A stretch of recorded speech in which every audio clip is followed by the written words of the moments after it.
Hi friends, তো আমি পায়েল। তো তোমরা কেমন আছো? আশা করি তোমরা খুব খুব ভালো আছো। আমি এখন খুব ভালো আছি। তো আমি দেখো এক জায়গায় যাওয়ার জন্য রেডি হয়ে নিয়েছি। তো চলো সেখানকে যাই, তারপর তোমার সাথে আবারও কথা হচ্ছে। এখন যা গরম পড়েছে দেখো, আমি এই মাত্র রেডি হলাম। আর ঘাম মানে কি বলবো, মানে 5 মিনিট অন্তর অন্তর মুখে তো একদম সব উঠে যাচ্ছে। মানে কি বলবো, গরমের জ্বালায় মনে হচ্ছে আর এখানে থাকাই যাবে।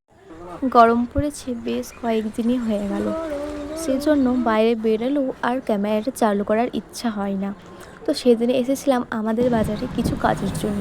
তো আমার কয়েকটা কাজ হয়ে গেলেও তখন আমার ইচ্ছা ছিল না ক্যামেরাটা চালু করার, বাট আমি এই দোকানে এসে আমার মনে হলো একটু ক্যামেরাটা চালু করি। কারণটাও বলি, এই দোকানে একটা এসি ছিল, সেই জন্য আমার মাথাটা একটু ঠান্ডা ছিল, যে মনে হলো হ্যাঁ আমি যে ভিডিও বানাচ্ছিলাম তো ক্যামেরাটা চালু করি।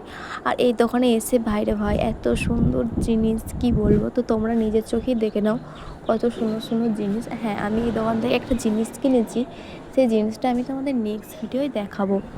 আজকের মতো ভিডিওটা এই অবধি। কেমন লাগলো নিশ্চয়ই কমেন্ট করবে, ভালো লাগলে একটা লাইক করে দেবে। আর তোমাদের সাথে খুব শীঘ্রই দেখা হচ্ছে নতুন নতুন ভিডিও নিয়ে নেক্সট ভিডিওতে। আর আজকের মতো বাই। কেমন লাগলো নিশ্চয়ই কমেন্ট করবে, কিন্তু নিজেরা সুস্থ থেকো, সবাইকে সুস্থ রেখো। টাটা।